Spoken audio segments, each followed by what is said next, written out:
करने जा रहा हूँ और वह है मानसिक बीमारियाँ।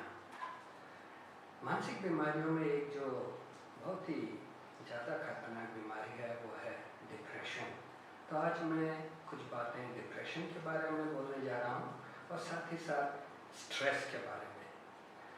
आप लोग को जानकर यह बड़ा ही आश्चर्य होगा कि दुनिया भर में करीब 30 करोड़ लोग ऐसे हैं जिनको की मानसिक बीमारी हो सकती है। और मानसिक बीमारी एक ऐसी बीमारी है जिसके बारे में हम लोग ज़्यादा बातचीत नहीं करते हैं, किसी के साथ उसको बतलाना नहीं चाहते हैं। दूसरी बीमारियों के बारे में हम बोल सकते हैं कि मुझे इस तरह की बीमारी हो गई है, लेकिन जब हमें मानसिक बीमारी होती है तो हम उसको छुपाना चाहते हैं। और इसलिए हमको यह जानना ज़रूरी है कि मानसिक बीमारी वास्तव में होती क्या है, डिप्रेशन होता क्या है। WHO के अनुसार भारत में करीब 6.5% लोग ऐसे हैं जिनको कि डिप्रेशन नाम की बीमारी हो जाती है। और अगर हम डिप्रेशन के बारे में जानकारी ना रखेंगे, कुछ नहीं समझेंगे, तो डिप्रेशन आत्महत्या का कारण भी बन सकती है। और भारत एक ऐसा देश है जहाँ के युवा लोग आजकल आत्महत्या कर ले रहे हैं क्योंकि उनकी मानसिक स्थिति के बारे में किसी ने ध्यान नहीं दिया। तो आइए आज हम डिप्रेशन के बारे में थोड़ी जानकारी हासिल करें। तो डिप्रेशन क्या होता है? डिप्रेशन एक मूड डिसऑर्डर है। मतलब कि ये हमारी किस तरह का मूड होता है, क्या हमारे अंदर फीलिंग्स होती है, उसके बारे में यह एक बीमारी है।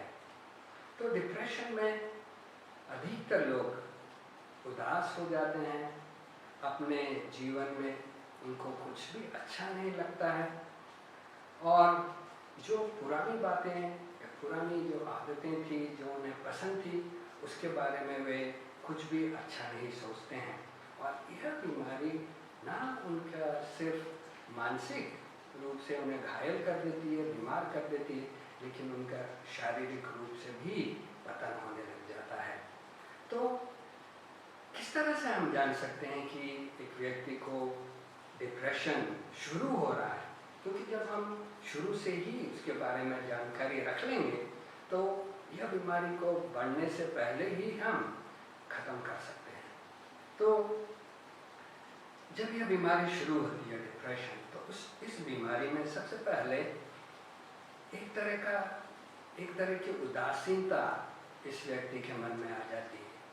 उसको कुछ भी अच्छा नहीं लगता है और जो अगर व्यक्ति ऐसा है जो पहले अच्छे से सोता था, उसके सोने का जो पैटर्न है वो भी बदल सकता है। या तो वो सो नहीं पाएगा, रात भर जगता रहेगा, या इतना सोएगा कि 2-3 दिन तक उठेगा ही नहीं। तो इस बीमारी में इस तरह से हो सकता है। और एक बात है कि उसको खाने में इच्छा नहीं होगी, तो भोजन अच्छा नहीं लगेगा, उसका मनपसंद चीज़ भी अगर उसको बना के दी जाएगी तो उसे पसंद नहीं होगी, या फिर वो इतना ज़्यादा खाएगा कि उसका पेट खराब हो जाएगा। उसको ऐसा भी लगेगा कि उसका वज़न कम हो जा रहा है या बहुत अधिक बढ़ जा रहा है।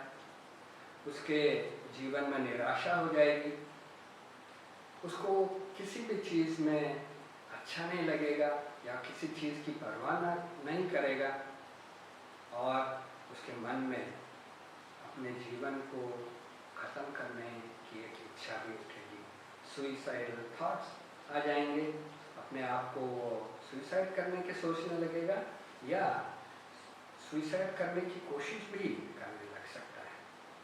तो ये कुछ ऐसी बातें हैं, अगर हम किसी व्यक्ति में या अपने आप में देखेंगे तो यह एक वार्निंग है कि हमें हमारी मानसिक स्थिति को बदलना है या किसी व्यक्ति से जाकर इसके बारे में बातचीत करना है या डॉक्टर से मिलना है, जिससे कि हम हमारे मानसिक स्थिति को अच्छी कर सकें। तो ये जो 7-8 बातें मैंने कही है, उनको ध्यान में रखकर एक और बात ध्यान में रखना है कि यह व्यक्ति जो कि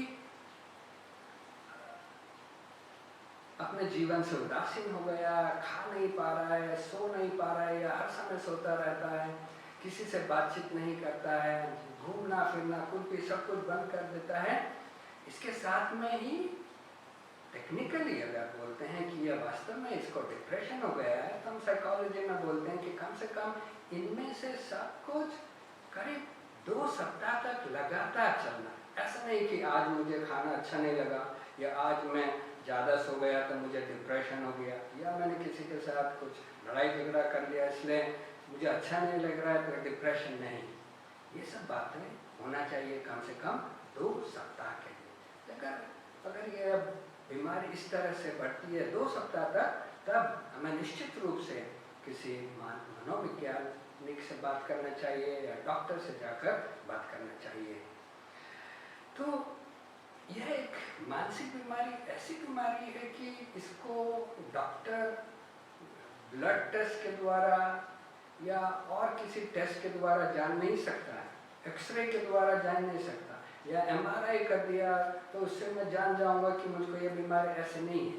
ये बीमारी ऐसी है कि जैसे कि कंप्यूटर का एक सॉफ्टवेयर है, सॉफ्टवेयर जिस तरह से हमें दिखाई नहीं देता है, उसी तरह यह बीमारी भी जो हमारे अंदर हमको खा जाती है, वो हम देख नहीं सकते हैं, लेकिन उसको अनुभव कर सकते हैं। इसलिए इन सब बातों को जानना हमारे लिए ज़रूरी है। तो एक जो विशेष बात है डिप्रेशन के बारे में वो है निराशा। तो हमारे मन में एक शायद बात आए तो मुझको निराशा हो रही है, मैं परीक्षा में फेल हो गया हूँ, या मेरे किसी से लड़ाई झगड़ा हो गई है, मेरी गर्लफ्रेंड के साथ लड़ाई झगड़ा हो गया, या मेरे बॉयफ्रेंड के साथ मेरा झगड़ा हो गया, तो मैं इतना निराश हो गया हूँ इसलिए मैं डिप्रेशन में आ गया। नहीं, ऐसा नहीं कि मैं निराश हो गया इसलिए डिप्रेशन में आ गया। तो कैसे हम जान सकते हैं कि निराशा और डिप्रेशन में क्या फ़र्क है? तो जब हम ये दोनों को देखते हैं कि निराशा क्या है और डिप्रेशन क्या है, तो उसमें बहुत ज़्यादा फ़र्क है। अगर एक व्यक्ति डिप्रेस्ड हो जाता है, उसको डिप्रेशन हो जाता है, तो वह निराशा, ऐसी निराशा रहती है उसमें कि उसको कुछ भी अच्छा नहीं लगता है। दूसरी बात, अगर वह व्यक्ति न टीवी देखने में उसको अच्छा लगता है, न पिक्चर देखने में अच्छा लगता है, न दोस्तों के साथ में अच्छा लगता है, तो निश्चित रूप से हमें देखना चाहिए कि वह ये डिप्रेशन में तो नहीं चला गया है। और दूसरी बात है कि अगर मैं निराश किसी बात से हो जाता हूँ कि मैं परीक्षा में फेल हो गया, तो हमारे मन में यह नहीं होना चाहिए कि मैं परीक्षा में फेल हो गया इसलिए मेरी पूरी ज़िंदगी खराब हो गई। नहीं, यह परीक्षा में मुझे कामयाबी हासिल नहीं हुई है, इसका मतलब ये नहीं कि मैं ज़िंदगी में कुछ कामयाबी हासिल ना कर सकूँगा। तो अगर मेरा व्यक्ति निराश है तो वह देखेगा कि किस तरह से इस निराशा से वह उबर सके, उससे बाहर आ सके। लेकिन जब व्यक्ति डिप्रेस्ड हो जाएगा तो उसको लगता है कि मेरी ज़िंदगी में और कुछ अच्छा नहीं हो सकेगा, और इसलिए वो अपनी ज़िंदगी से छुटकारा पाना चाहता है, सुसाइड करना चाहता है। तो निराशा एक साधारण सी बात है। हालांकि निराशा डिप्रेशन का एक अहम भाग है, लेकिन हर समय अगर मुझे निराशा होती है तो इसका मतलब ये नहीं कि मैं डिप्रेशन में हो गया हूँ। निराशा एक साधारण सी बात है और उससे हम उबर सकते हैं, उससे छुटकारा पा सकते हैं। तो अगर मुझको ऐसा लगता है कि हर समय मुझे निराशा मिल रही है, मेरे जीवन में कुछ ठीक नहीं चल रहा है, तो किस तरह से मैं अपनी देखभाल कर सकता हूँ? क्योंकि देखभाल करने वाला खुद मैं हूँ, दूसरे लोग मेरी देखभाल नहीं कर सकेंगे। न मेरे परिवार के लोग मेरी देखभाल कर सकेंगे, न मेरे मित्रगण मेरी देखभाल कर सकेंगे, मुझे खुद अपनी देखभाल करना है। तो क्या ऐसी चीज़ें हैं, क्या ऐसे पॉइंट है जो मैं मन में रख सकता हूँ जिससे कि मैं डिप्रेशन से दूर रह सकूँ? क्योंकि अगर मुझे डिप्रेशन हो जाएगा तो उससे उबर पाना मुश्किल है। डिप्रेशन, क्लिनिकली डिप्रेशन अगर मेरे जीवन में आ गया तो उससे निकलना सिर्फ दवाई के द्वारा हो सकता है, साइकियाट्रिस्ट के पास जाने, साइकोलॉजिस्ट के, मेरे जैसे लोगों के पास जाने से भी उसका कुछ फायदा नहीं होगा। लेकिन अगर उसके बारे में हमारी जानकारी हो जाए और उसको आने से हम रोक सकें तो वही सबसे बेहतर है। तो हम क्या कर सकते हैं? सबसे पहले, अगर आपको ऐसा लग रहा है कि आप निराश हो गए हैं, आपके जीवन में कुछ अच्छा नहीं हो रहा है, तो अपने दोस्तों के साथ, अपने माता पिता लोग के साथ या दूसरे लोगों के साथ जिसके साथ आपका संबंध है, उनसे बातचीत करना जारी रखिए, बंद मत करिए। क्योंकि अगर आप उनसे बातचीत करना बंद कर देंगे तो ये बीमारी और बढ़ जाएगी। इसलिए हर समय एक चैनल खुला रखिए कि दोस्तों के साथ या अपने माता पिता या और अन्य किसी के साथ बातचीत करते रहिए और उन लोगों से दूर ना होएं जानकर, क्योंकि यह बीमारी आपको ऐसा करेगी कि अलग थलग कर देगी। इसलिए अगर आप सोच रहे हैं कि आपको ऐसा हो रहा है तो विशेष रूप से कोशिश करिए दूसरों के साथ मिलने के लिए, एक्सरसाइज करिए रोज, क्योंकि एक्सरसाइज करने से हमारे शरीर में फील गुड हार्मोन्स रिलीज होते हैं, जैसे कि सेरोटोनिन। गूगल करके देख लीजिए क्या होता है सेरोटोनिन। जब हम एक्सरसाइज करते हैं, पसीना निकलता है तो हमें अच्छा लगता है। क्यों अच्छा लगता है? क्योंकि ईश्वर ने हमारे शरीर में ऐसी रचना की है कि फील गुड हार्मोन्स आने लग जाते हैं इसके द्वारा एक्सरसाइज। तो एक्सरसाइज करिए, रोज एक्सरसाइज करिए, अच्छा खाना खाइए। अच्छा खाना मतलब ये नहीं कि रोज चिकन खाना है या अंडा या मांस मछली, नहीं, हेल्दी डाइट जो हम साधारण तरह घर में खाते हैं उसको खाइए। और अगर आपको ऐसा लगता है कि नहीं ये मेरे मुझसे बाहर जा रहा है, इसको मैं काबू नहीं कर सक रहा हूँ, तो किसी साइकोलॉजिस्ट से जाकर मिलिए। साइकोलॉजिस्ट के पास जाने में कुछ शर्म की बात नहीं है, क्योंकि मानसिक बीमारी जैसे कि मैंने कहा 30 करोड़ लोगों को हो रही है और हमारे भारत में 6.5% लोगों को हो रही है। तो एक बड़ी तादाद में लोगों को मानसिक बीमारी होती है। अगर हमको ऐसा लगता है कि इस तरह की बीमारी है मुझे, या ऐसा अंदेशा होता है कि इस तरह की बीमारी में मैं गिर सकता हूँ, तो निश्चित रूप से जाकर किसी से बातचीत करिए। शराब और ड्रग्स, इनसे दूर रहिए। नशा, ये सब आपको इस बीमारी से दूर नहीं कर सकी। इस बीमारी में आपको और अधिक उलझा देंगे और उसका अंत न आपके लिए अच्छा होगा, न आपके परिवार के लिए अच्छा होगा, न आपकी सोसाइटी के लिए अच्छा होगा। तो सबसे अच्छी बात है इसके बारे में जानकारी रखना। और कुछ दो चार बातें जो मैं आपसे इस बीमारी के बारे में कहना चाहता हूँ, और वह यह है कि अपने आप को देखिए। जैसे सवेरे उठने के बाद देखिए, अपने मिरर में देखिए कि किस तरह से, और ऐसा लगता है मैं तो कुछ नहीं हूँ, बेकार हूँ, मेरे जीवन में कुछ अच्छा नहीं हो रहा है, इतना बेकार आदमी को कौन पसंद नहीं करेगा। तो अपने आप को बोलना है कि ठीक है, बहुत सारी चीज़ें हैं जो मुझ में अच्छी नहीं है, लेकिन कुछ ना कुछ तो मेरे में अच्छी बातें।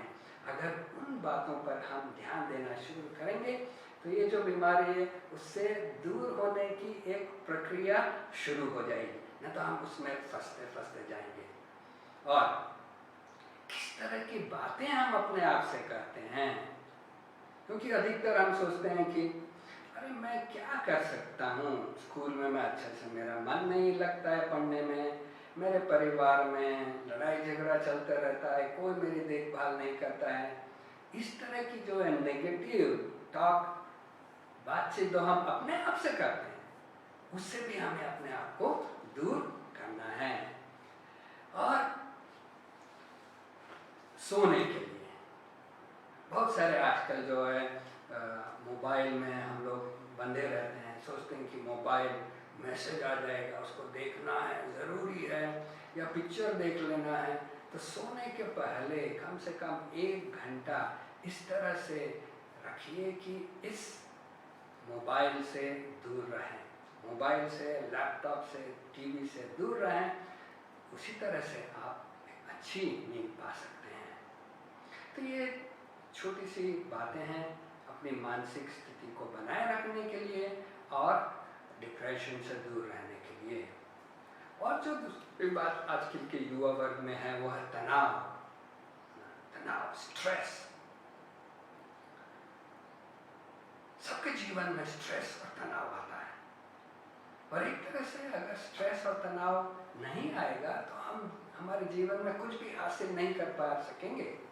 जैसे कि अगर परीक्षा होने वाली है और अगर हमारे बीच में कुछ स्ट्रेस नहीं है, हमारे मन में चलता है, कोई बात नहीं है, मैं दे दूंगा, पढ़ा तो हूँ, तो कुछ स्ट्रेस नहीं रहेगा तो शायद हम ठीक से अपनी परीक्षा नहीं दे पाएंगे।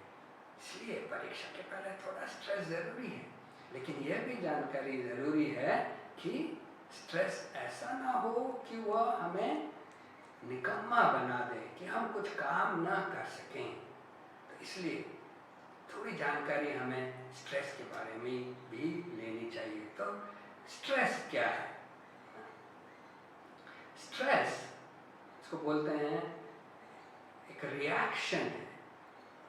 अपनी जिंदगी में जो चैलेंजेस आते हैं उसका सामना करने के लिए अपने शरीर में कुछ बदलाव आ जाता है, और उस बदलाव को हम लोग बोलते हैं स्ट्रेस। जैसे कि अगर मुझे परीक्षा देने जाना है या एक इंटरव्यू देने जाना है, तो इंटरव्यू जाने के पहले मुझको क्या होता है? इंटरव्यू जाने के पहले मेरी ब्रीदिंग फास्ट हो जाती है, पसीना आने लग जाता है ना, मेरा दिल तेजी से धड़कने लग जाता है, शायद मेरा टेम्परेचर भी अधिक हो जाता है। ये सब जो है बॉडी चेंजेस होती है, हमारे शरीर के अंदर जो बदलाव होते हैं वो स्ट्रेस है। लेकिन इस स्ट्रेस के द्वारा हम एक अच्छा परफॉर्मेंस दे सकते हैं। अगर स्ट्रेस नहीं रहेगा तो हम अपने परफॉर्मेंस को अच्छा शायद नहीं दे पाएंगे। तो मेरे अनुसार थोड़ा स्ट्रेस तो ज़रूरी है, लेकिन ऐसा स्ट्रेस ना हो जाए कि हम बिल्कुल भी काम ना कर सकें। ऐसा स्ट्रेस हो जाए कि हम इमोबाइल हो जाएं, अपना मुंह तक ना खोल सकें या चल ना सकें। तो उस स्ट्रेस के बारे में हमें जानकारी लेना चाहिए। तो आजकल जो युवागण है उसमें उनमें क्या क्या कारण है स्ट्रेस के? तो पहला तो है, सबसे बड़ा कारण जो है कि स्कूल जाने से बच्चे लोग सोचते हैं कि अभी क्या होगा, परीक्षा से डरने लग जाते हैं। तो एक स्ट्रेस हो जाता है स्कूल जाना, परीक्षा में भाग लेना, और अपने माता पिता का जो एक स्टैंडर्ड है, उनकी एक एक्सपेक्टेशन रहती है कि मेरा बेटा ऐसा करेगा, मेरी बेटी ऐसा करेगी। तो वो एक स्टैंडर्ड वो भी हमें एक स्ट्रेस दे देता है।